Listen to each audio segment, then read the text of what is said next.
For our waiting spaces project, we looked at the Honor Scholars and Fellows House on campus. So we examined the first floor restaurant complex, and we analyzed this area between October 13th and October 26th. We went as a group twice, but the majority of our investigations and observations occurred separately, and yeah. So our reason for investigation. So this Chick-fil-A was chosen for its particularly high density and popularity. The following study is intended to analyze how this popularity and reputation influence dynamics of the space, and how it influenced the behavior of people waiting in lines. The crowded line for the Chick-fil-A provided a unique opportunity to observe these behaviors, and we also analyzed the spatial configuration and the architecture of the space, as it directly influenced the waiting behavior of customers. For the ambient environment. The ambient environment was influenced primarily by the level of crowdedness. When there was more people, the place was generally worse maintained and chairs were pushed out, etc. But when it was pretty empty, it was a lot cleaner. There was also an outdated elevator music playing in the background. It was specifically from 80s to 2010s. The nearby restaurant, Four Rivers Smokehouse, was almost conspicuously empty. This likely contributed to people choosing to order at Chick-fil-A. And due to the design of the waiting space, some customers were forced to stand next to people who were already eating. Here's just a photo of the line, which varied heavily throughout the days and the times, and it did heavily influence the behavior of people and the ambient environment. So this photo was taken at noon, I want to say. So continuing, the popularity fluctuated heavily, and the amount of people designated the ambient environment. An empty yet brightly lit area reminiscent of a deserted shopping center, or a tightly packed crowded room accompanied by the din of 20 to 30 people talking at once. The most popular times include Saturday, all the day, throughout all of it, Thursday and Friday night from 7 p.m. onwards, 12 to 12:30 on every day, and the least popular time was pretty much 3 to 4 p.m. Moving on, we have the urban design of the first floor complex of the HSF building. So here we have a floor plan of the building, and you can see there's a clear east-west orientation and axis of the building. It's a very long building, so here at point 1000W, there's a clear line going through these bars, which people can sit at or wait around, to the other window at 1000Z. So these create a clear line of sight, and they give design cues to patrons to kind of show how you want to move around the building, where you're going to wait, and how you're going to get your food or move on. So here we have a map that we drew on the floor plan of the actual lines that people waited in. So the most notable one is this one going through the center of the building, and this is the line for the Chick-fil-A itself. It starts out being shaped by the central bar, and then it curves with the curvature of the building, specifically the waiting section to place your order.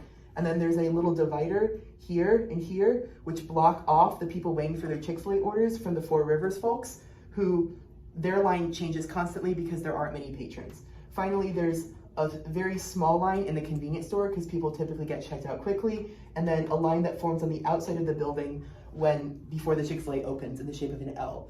And this whole line setup kind of demonstrates how in Lefebvre's conceptual triad, the representations of space, like floor plans, have direct impacts on the spatial practices of people who are in there. So everybody in these lines functions separate from each other, but each of these lines has a drastic impact on how folks move in the building, and they are shaped by the design of the building overall.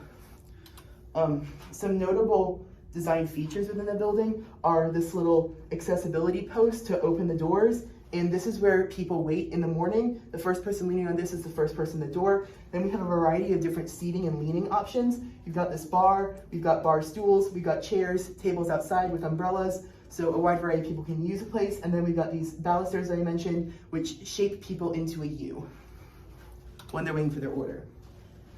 And then some other elements of the design include a rotting smell surrounding the entire complex of chicken, which is nasty, but people still keep coming. The lighting is mostly natural lighting, but there is some natural light mimicking in the ceiling. And then there is an oval in the ceiling that points from the entrance to the Chick-fil-A. And the building has a generally confusing layout, and it hinders guests from accessing the top of the floor, keeping them just in the restaurant complex. All right, so I observed how people managed to remain strangers while in close contact in this waiting space. So I observed the Chick-fil-A on a Saturday around 12 p.m., so it was the lunch rush. So So the establishment was extremely packed. People were packed shoulder to shoulder. But so it was interesting to see how like different individuals at different points in the line would behave in order to, kind of maintain this stranger's barrier.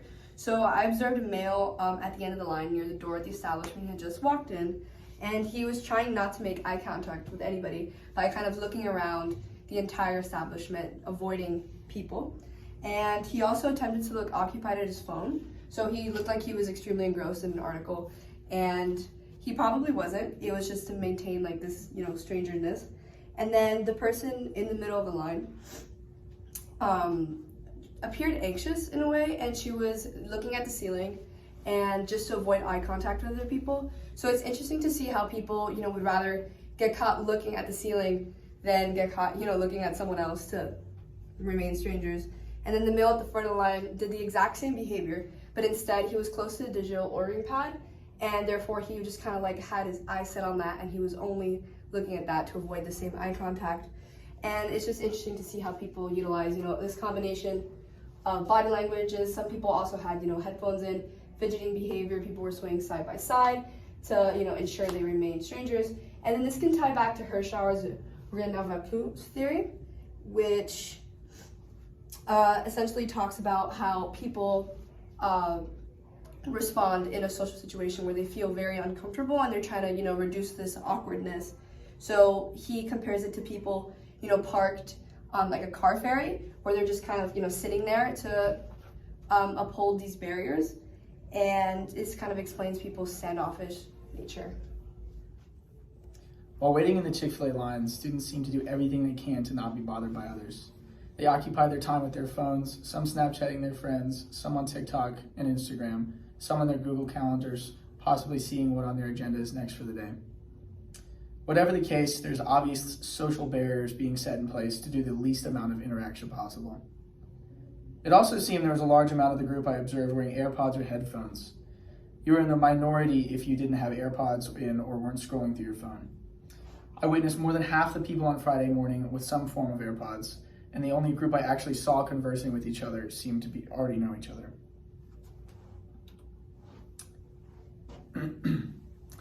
There are sensory factors to consider when observing a waiting space. For example, if you're hungry enough and you smell food being cooked in the back, you may be more inclined to wait longer in line to eat.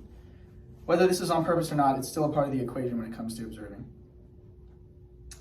I also saw that when the convenience store next door were run out of breakfast items, people would be more inclined to wait longer, as there was nowhere else to go. This environmental condition combined with sensory factors in the building made for a confusing decision for some. And I saw people get visibly angry at wait times, some even going as far as complaining to the employees. And here are our sources.